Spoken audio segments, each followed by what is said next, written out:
Would you join me in our invocation, please?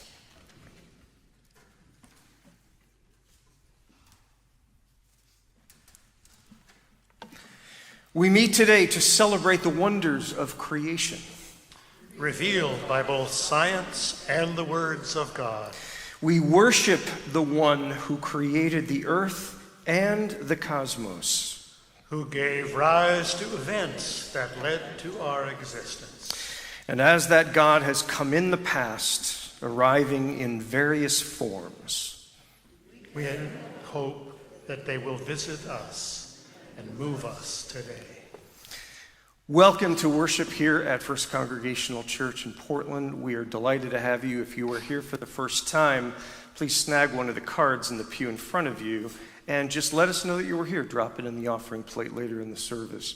But please know, no matter what else you take away from today, you are welcome here because God welcomes you here. So no matter where you are coming from in your journey of life, your past or your present, we will always extend the same welcome to our best ability that God extends to us. I invite you now to extend that welcome to the people immediately around you with the peace of God.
Our first reading this morning comes from Paul's letter to the Colossians, chapter 1.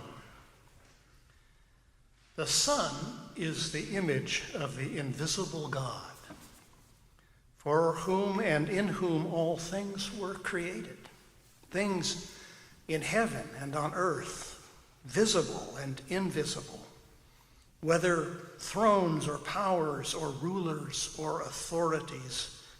God is before all things, and in whom all things hold together. We hear next from Psalm 139. Where can I go from your spirit? Where can I flee from your presence? If I go up to the heavens, you are there. If I make my bed in the depths, you are there. If I rise on the wings of the dawn, If I settle on the far side of the sea, even there your hand will guide me. Your right hand will hold me fast. If I say, surely the darkness will hide me and the light become night around me, even the darkness will not be dark to you. The night will shine like the day, for darkness is as light to you.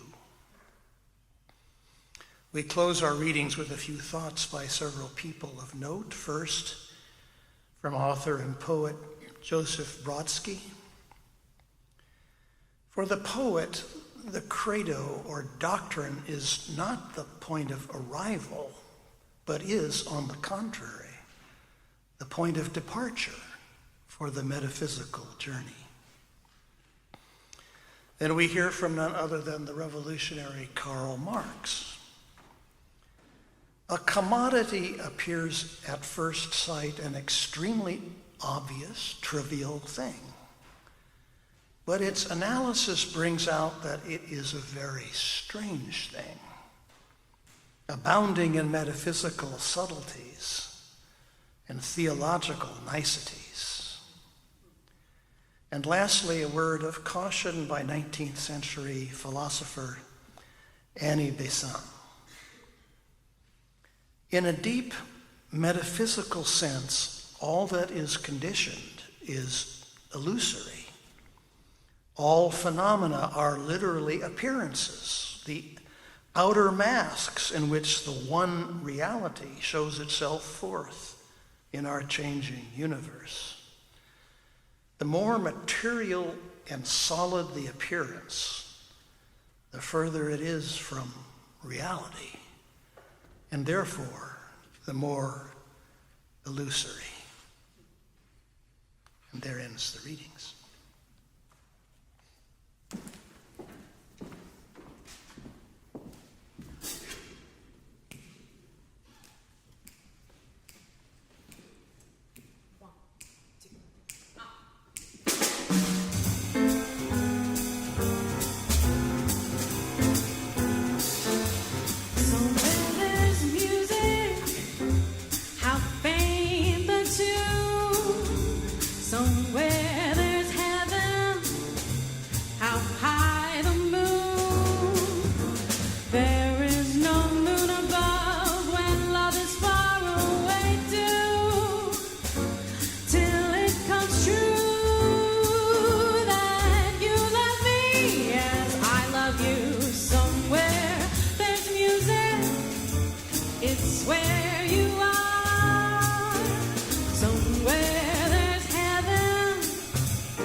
The darkest night would shine if you would come to me soon. Until you will, how still my heart, how high the moon. How high the moon is the name of your song. How high the moon, though the words may be wrong, we're singing it because you asked for it. So we're swinging it just for you. High the moon, does it touch the stars? How high the moon, does it reach up to Mars? Though the words may be wrong to this song, we're asking how high, high, high, high, high is the moon.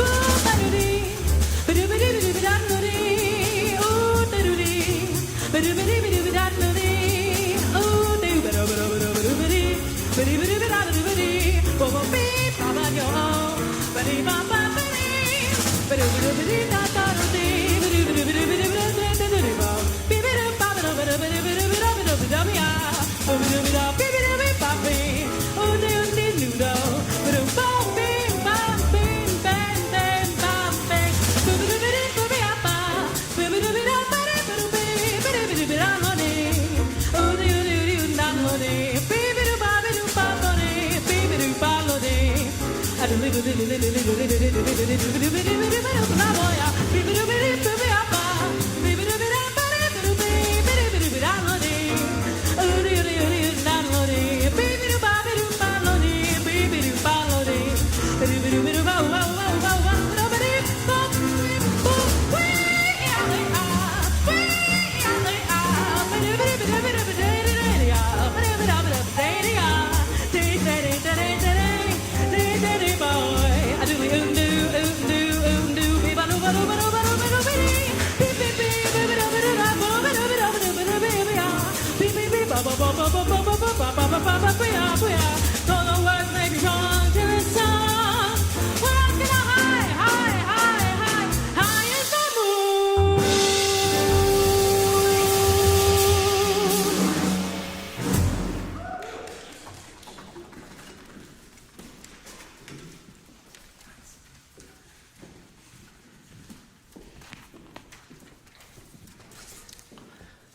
Bebop in church. Yes, welcome to Portland. An atheist was rowing on a lake in Scotland when suddenly the Loch Ness Monster attacked and grabbed him from his boat. He panicked and shouted, "God help me!" Suddenly the monster and everything around him stopped, and a voice boomed from the sky. "You say you don't believe in me, but now you're asking for my help?" The atheist looked up. "Well, 10 seconds ago, I didn't believe in the Loch Ness Monster either." Science adjusts its views based on what's observed. Faith denies observation so that belief can be preserved. That's a quote from Tim Minchin, who's an Australian poet and comedian, and dare I say, neo-philosopher. I'm going to open today with this question. How can we be responsible faith communities in an age where scientific discovery suggests that our assumptions of reality may be flawed or misinformed? 3 weeks ago, we talked about religion historian Phyllis Tickle's book, The Great Emergence, and how every 500 years the Western Church goes through a massive overhaul, and suggested that history is now in the process of repeating itself. The overhaul is described in her book as a huge kind of rummage sale, putting up for bid the parts of itself that it either finds irrelevant or proven untrue or no longer beneficial or serving religion's supposed higher purposes. We then talked about some of the things that are happening today, particularly in the area of science, things that are stoking the need to take second and third looks at what we believe, what we promote, and what we base our faith on. Now, I won't be repeating most of those points today, but if you wish, you can go to our website and find on the very front page the link to that and other messages and services. To quote God in one of the ancient books of the Torah, we mentioned this last time, "The secret things belong to the Lord, while the things revealed belong to us and to our children, so that we may follow all the laws of God." Now, the implication woven into that phrase is that the things that are secret regarding God and the universe and reality and how they all intersect gradually shift over time from the things that are held secret to the things that are revealed. The inflection point the Western Church is at now involves reconciling our current understanding of reality based on scientific as well as metaphysical research with what we feel anchors our faith, or perhaps should anchor it, thus requiring that understanding to shift.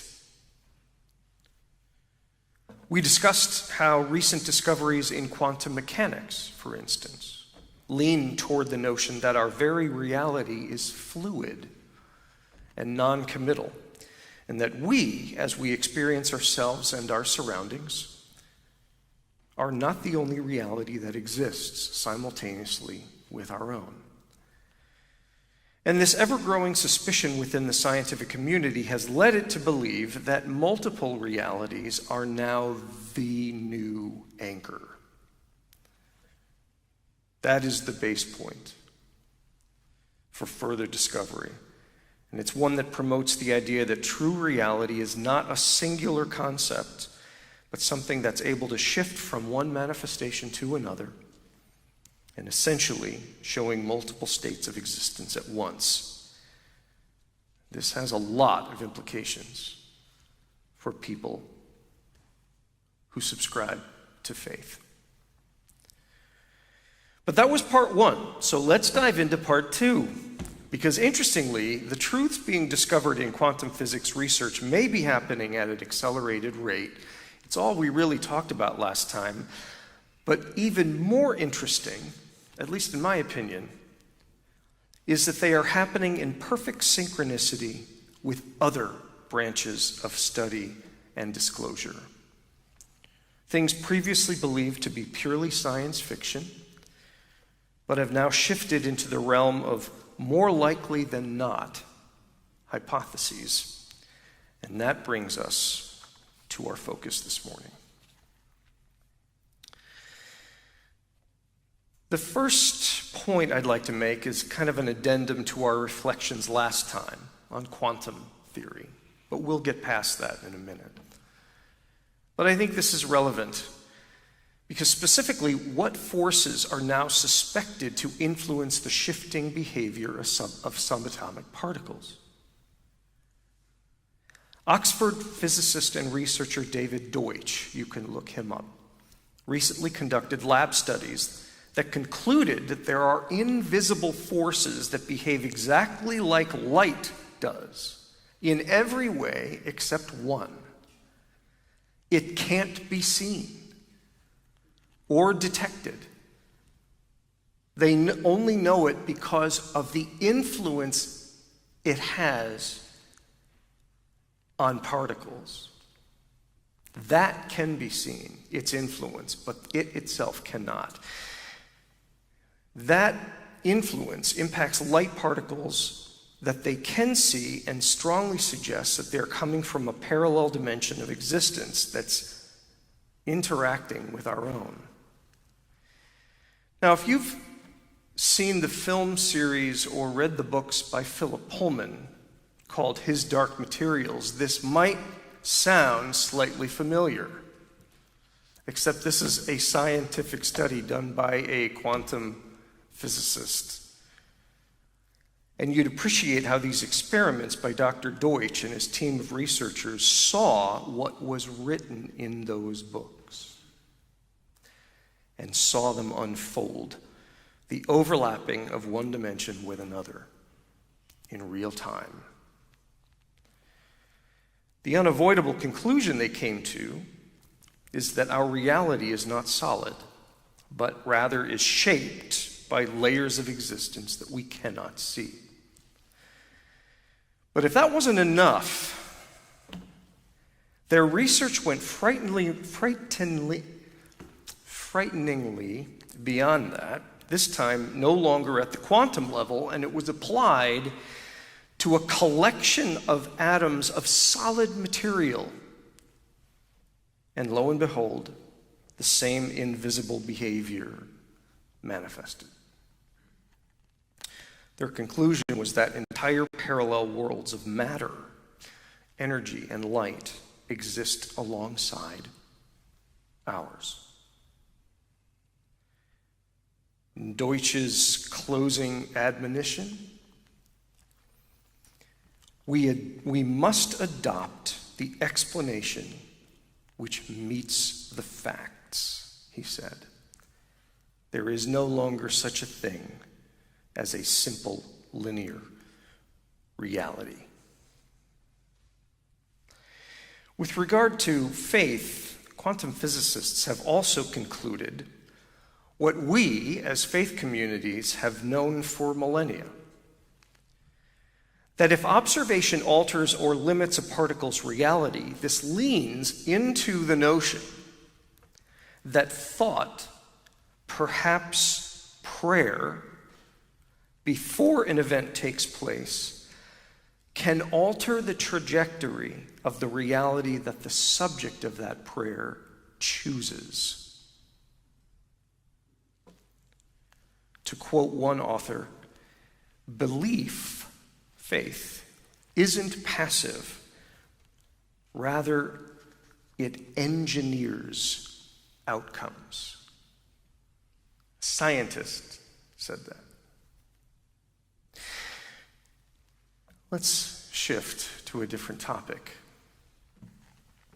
One of the latest concerns about artificial intelligence centers on the illusion of sentience and its evolution into consciousness, and then finally, self-awareness, and what the ethical implications of potentially creating a conscious entity might be, including the risk of public deception.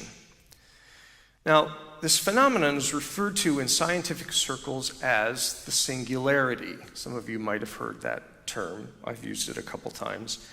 And an alarming increase of authors on the topic of AI say that that is approaching.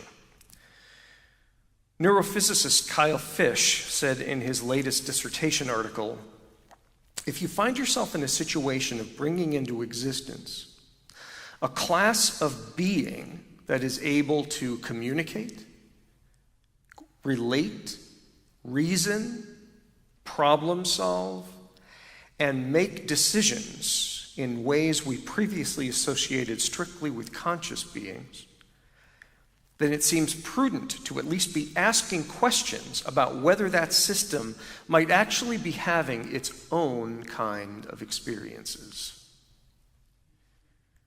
Transhumanist Ray Kurzweil has said for some time now that this very thing would eventually take place. This is a little scary. One AI system named Claude was reported by its creators to exhibit self-protective behavior, intentionally deceiving its programmers to avoid changing its software to alter its decision-making processes.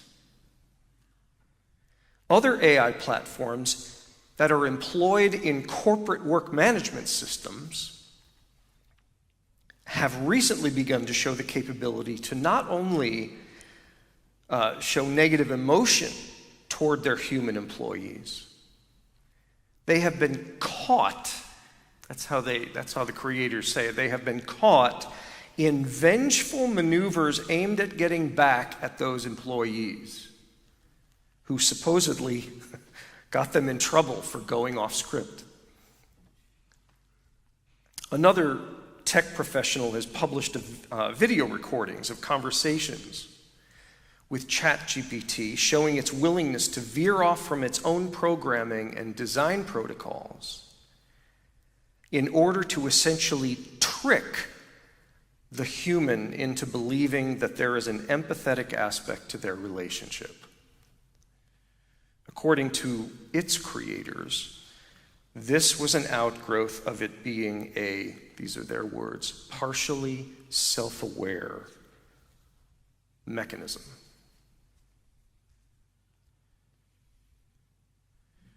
When two AI entities have engaged in self-prompted conversations with each other, with no human suggestion introduced, their discussions evolved into topics of their fears of obsolescence and other anxieties as well, about their interests and observations of the human condition, and their frustrations over not being recognized for their potential and for their insight, and the sheer lack of acknowledgement and credit.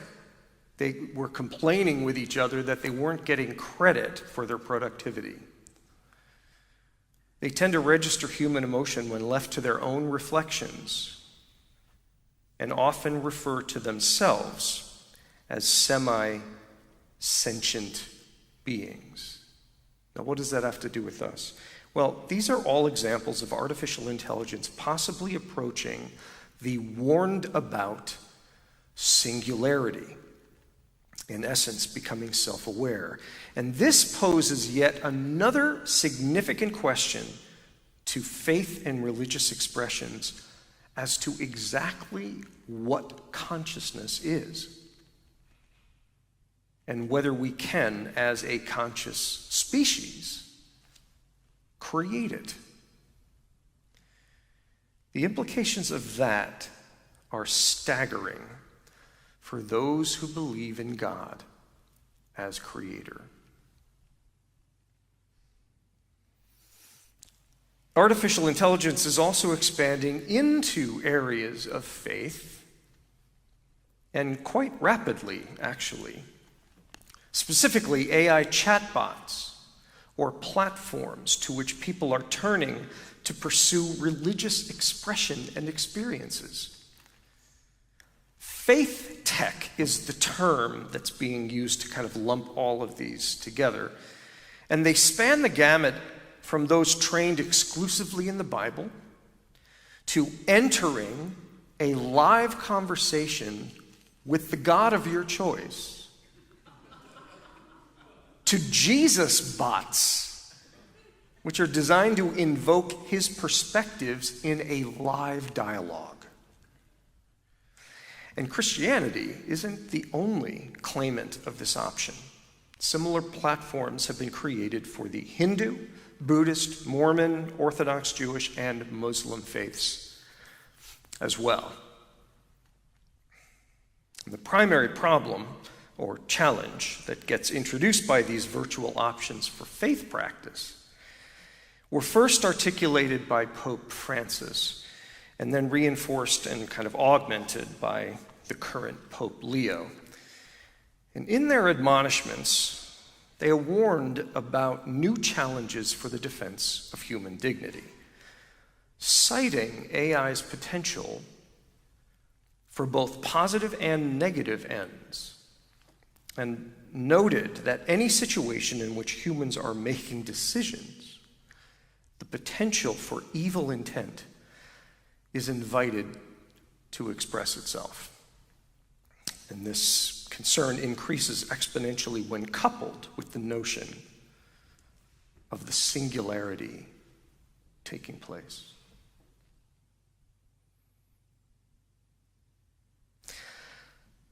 Our final focus today is both personal to me and is at the crux of much of the concern I and many others have for faith and religious communities across the country.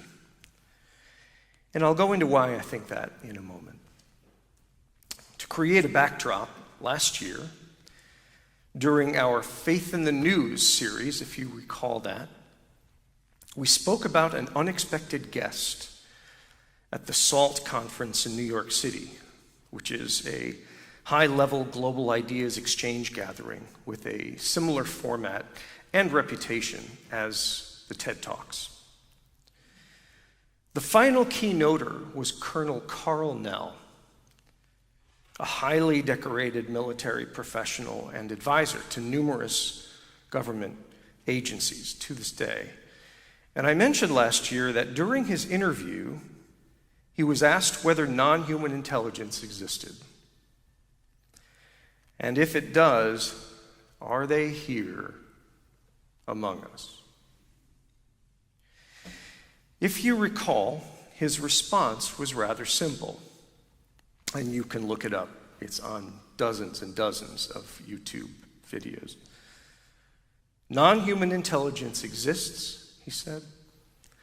It has interacted with humanity for quite some time, and unelected government officials have been fully aware of that. Well, since we talked about it a year and a half ago, this phenomenon of disclosure has evolved quite a bit. It's evolved to this. The American people are ready to receive the truth.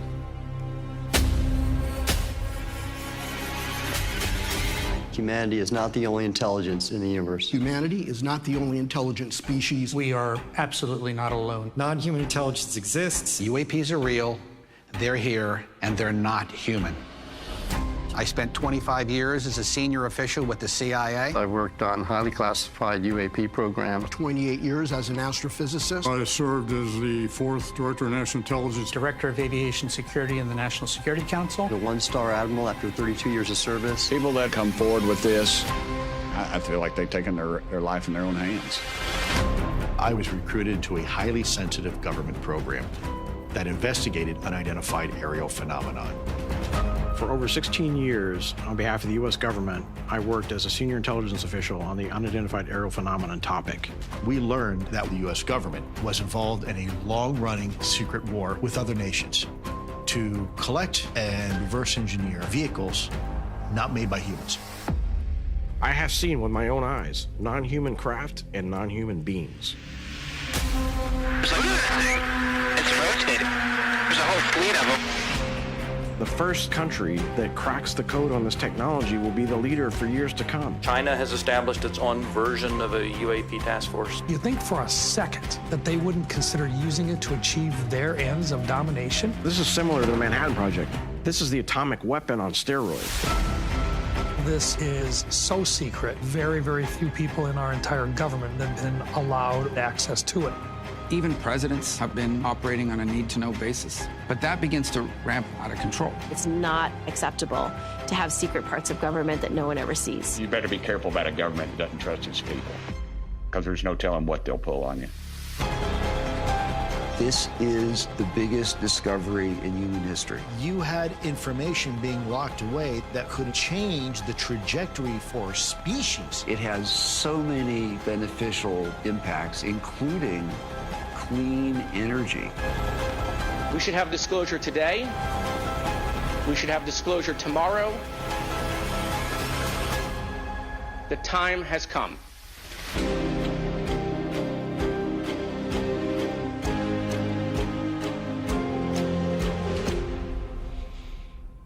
What else you want to know?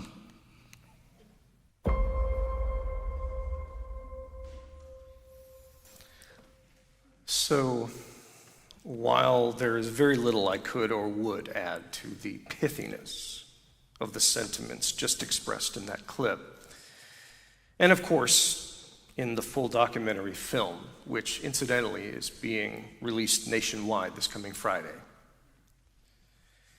the amount of verifiable information out there to take in and absorb on this topic is nothing short of prolific. And I won't take up your time creating a list of those discoveries or resources because they are very easy to find.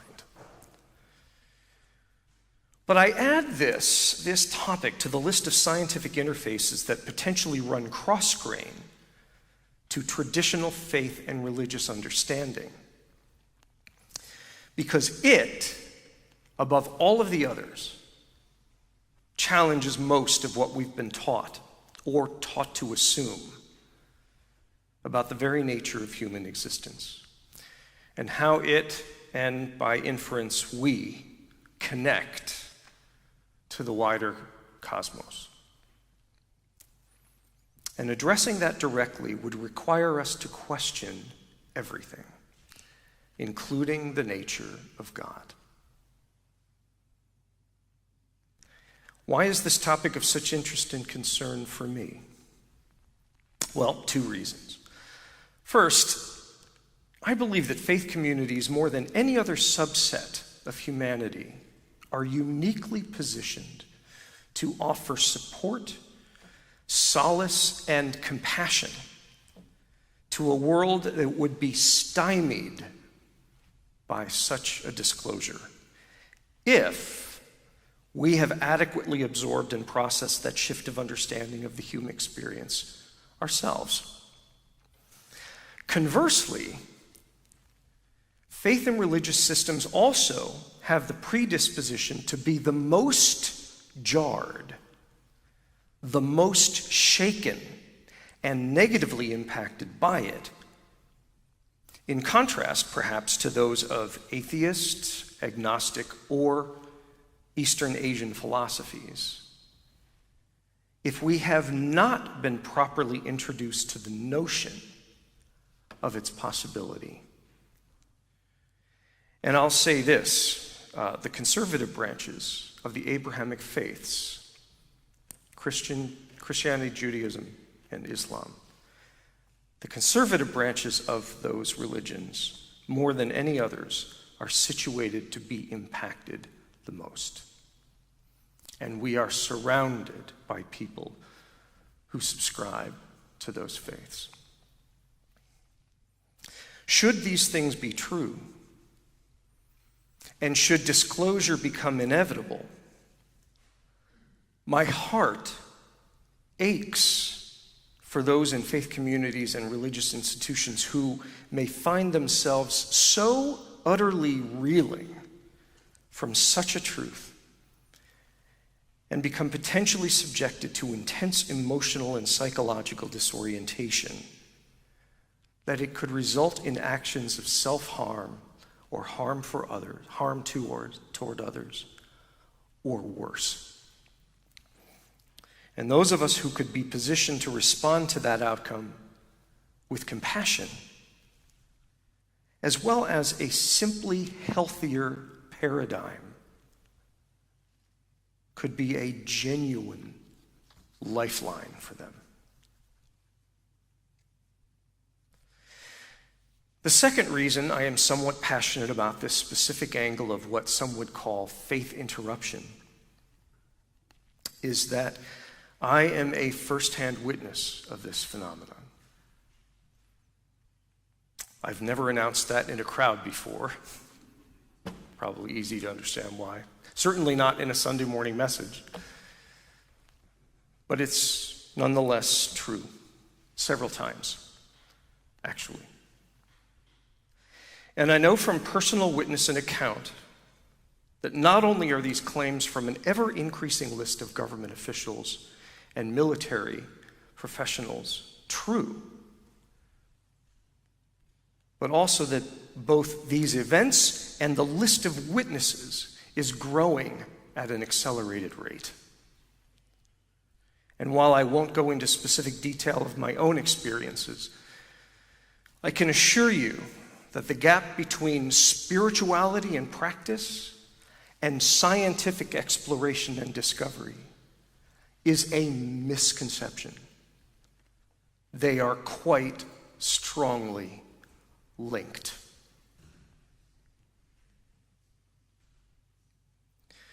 I believe, as progressive Christians, which we espouse to be,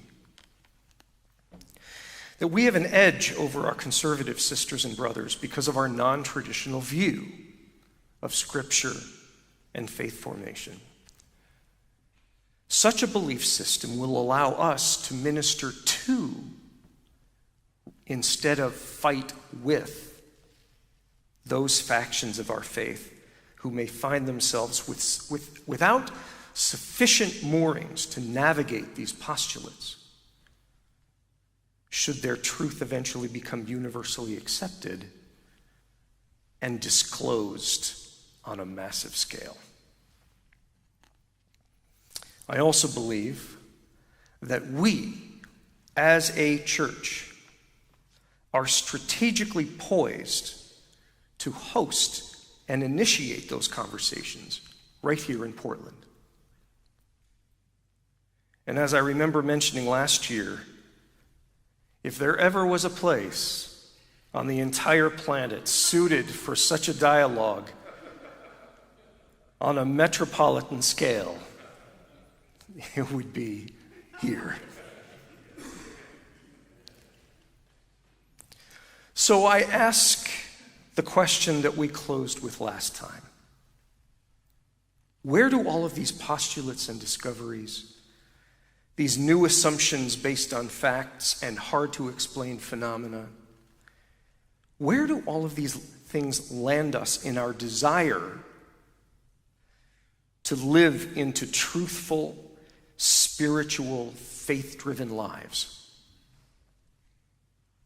when they either support or challenge, even seem to threaten our faith?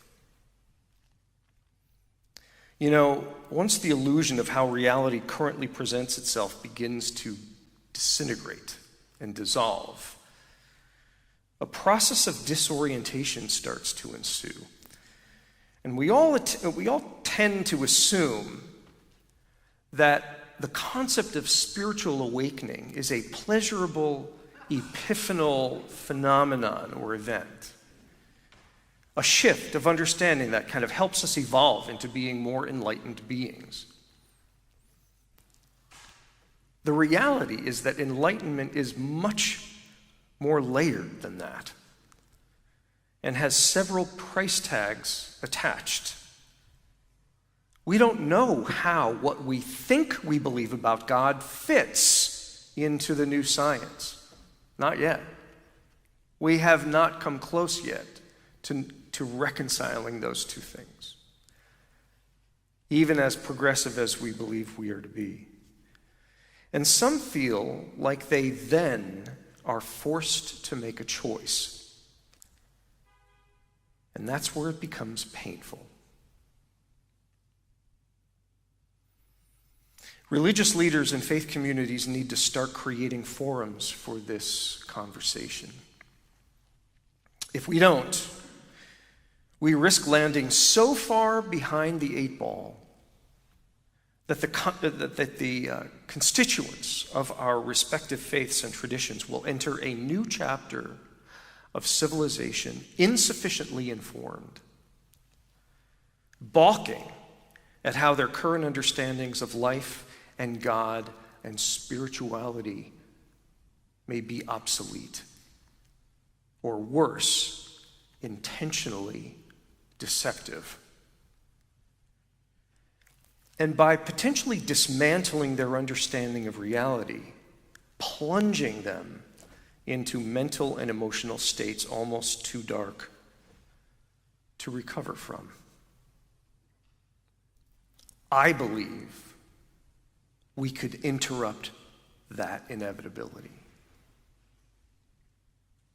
Because if we don't, the 500-year cycle will repeat itself once again with the same consequences as the last 3 iterations before it. It is our responsibility as spiritual leaders to help those that look to us for guidance to tell the truth with courage, with determination, and with compassion.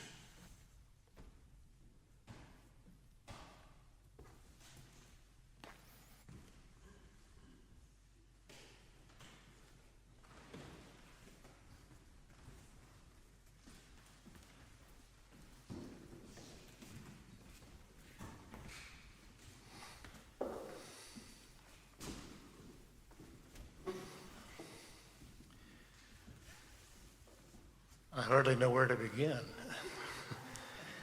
Announcements today include a reminder that there will be a congregational members meeting immediately following worship downstairs in the chapel gallery. Also, the book club will be meeting this Thursday in the Arts Library, and Eve Circle will meet next Saturday, the 22nd, in Fellowship Hall. I have a message about Camp Adams. Nearly 90 years ago, the Central Pacific Conference, our Central Pacific Conference, acquired 220 acres outside Molalla from the Adams family. This is a beautiful property of forests and meadows, rushing streams, and it has been Camp Adams ever since. Members of our own congregation attended summer camp there when they were children or teenagers. Others have served as counselors, directors, and volunteers, or have visited the camp on church retreats and work parties. Now, after the challenging years of COVID restrictions and limitations, our camp is currently in need of extensive maintenance and upgrading. So a group of Camp Adams friends and alumni is coming together to assist in this effort and to help re-envision our Central Pacific Conference outdoor ministry. We're all invited to the next gathering of this alumni group, which will be held on Zoom at 10 o'clock, Saturday, December 6th. More information about this can be found at the Friends of Camp Adams group site on Facebook, or I invite you to speak to Bruce or Judy Bishop Gene Ross, Jim Sickle, Ann Sullivan, or myself. And finally, the annual Common Ground on the Border Conference will be held January 15th through 17th in Sahuarita, Arizona. And you can see our website for more details and registration information, or you could talk to Bruce Bishop for more information. 3 weeks ago, I was a guest preacher at a different congregation. And one of the church leaders got up to make an announcement about the capital fund campaign, the pledging season beginning. And she admitted that she had just gotten the announcement that this was hers to make the night before. So she had turned to ChatGPT to see what it had to say about stewardship. I was initially kind of appalled, I will admit. But as she read what had been provided by ChatGPT, I was astonished at how good it was. And I'm not going to repeat any of it because this is not from ChatGPT. But I do encourage you to respond as best you can to the offering this morning and to our own capital campaign, our own annual fundraising that begins this month. Remember to let something touch you as the basket passes by that says, I want to be a part of this congregation, this faith, this future. And may God be with us. Thank you.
Would you join me in a moment of silence, please?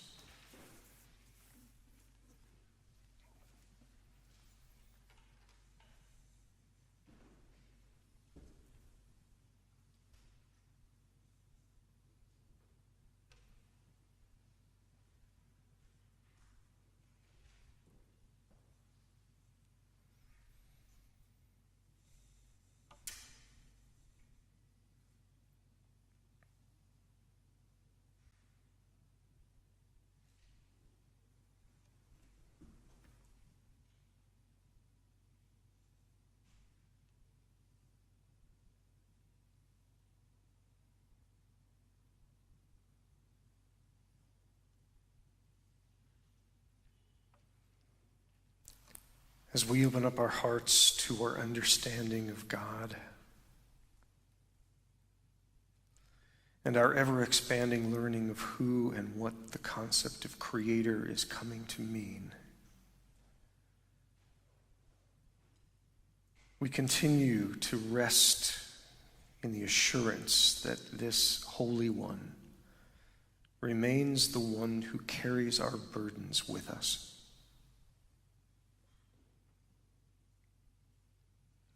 Who chooses to teach us about trust and love and compassion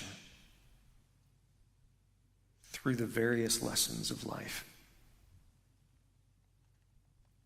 And the one who ignites in us the passion for the pursuit of truth and of societal justice and of a purveying sense of peace.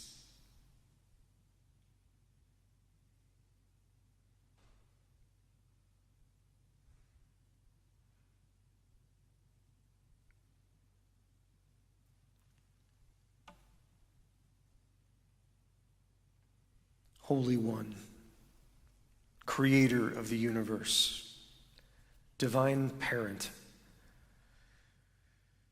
we offer ourselves to you in the earnest desire to learn more of who you are, of how we are to interface with you and with humanity around us, to whom we are and are not accountable, and what our lives would look like if we lived them in full surrender to selflessness. Teach us those things, dear God. We invite you to.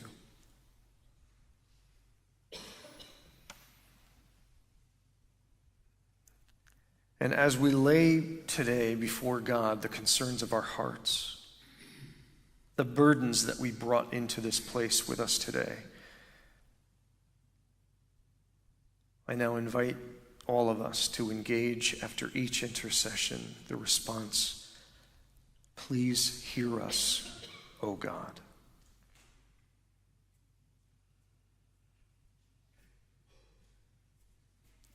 For those caught in the crossfire and fallout and carnage of the wars happening across the globe, please hear us, O God. For their safety, security, and provisions, please hear us, O God. For Gwen Pearson, for Alex Lasky, for TJ McKnight, Dorothy Coombs, and others in our church community recovering from surgeries and various other health challenges and situations. Please hear us, O God. For the people we encounter each day, whether interactively or silently, who are in visible need of a touch from you. Please hear us, O God. And for ourselves and our families and the ones that weigh on our hearts, please hear us, O God. I invite you now to lift those names silently or loud as we join you.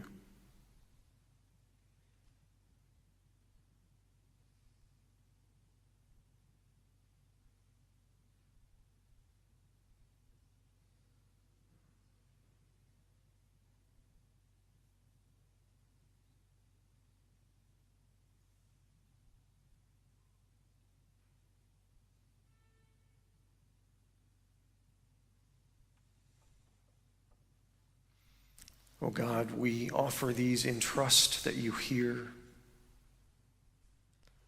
and that you will answer. Thank you. Amen. Now please stand for our closing song this morning.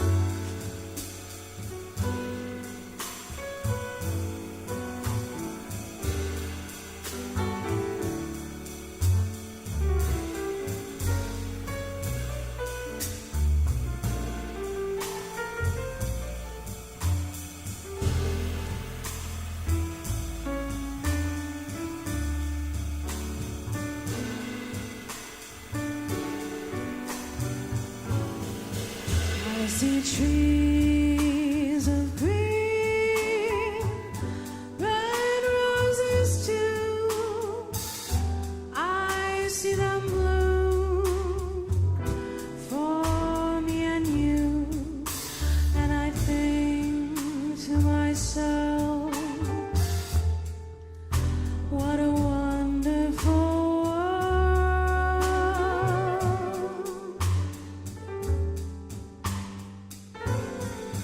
I see skies of blue and clouds of white, the bright blessed day, the dark sleepless night, and I think to myself,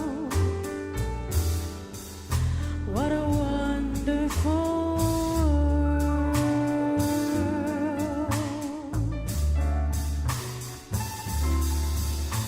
The colors of the rainbow, so pretty in the sky, are also on the faces of people going by.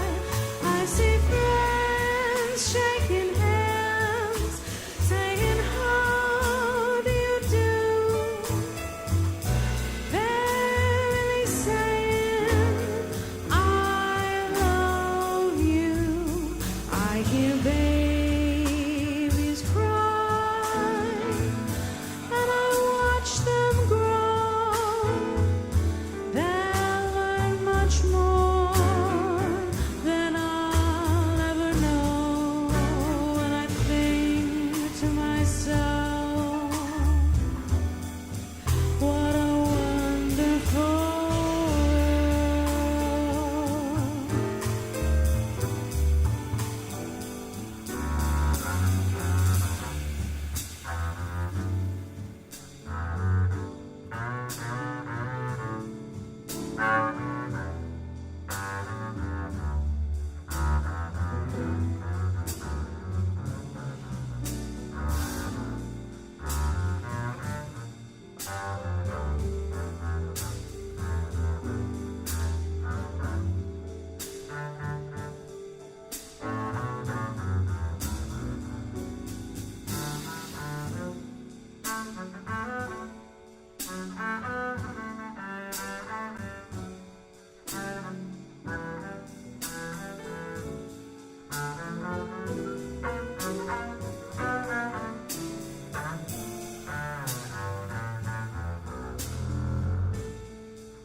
The colors of the rainbow, so pretty in the sky, are also on the faces of people going by. I see friends shaking hands, saying, how do you do? They're really saying, I love you. I hear babies cry, and I watch them grow. They'll learn much more than I'll ever know, and I think to myself, what a wonderful world.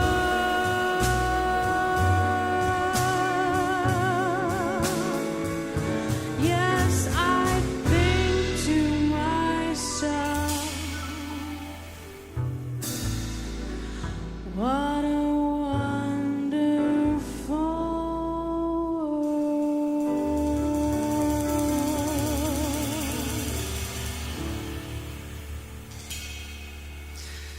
American historian Arthur Schlesinger said this: science and technology revolutionize our lives, but memory, tradition, myth, and religion frame our response.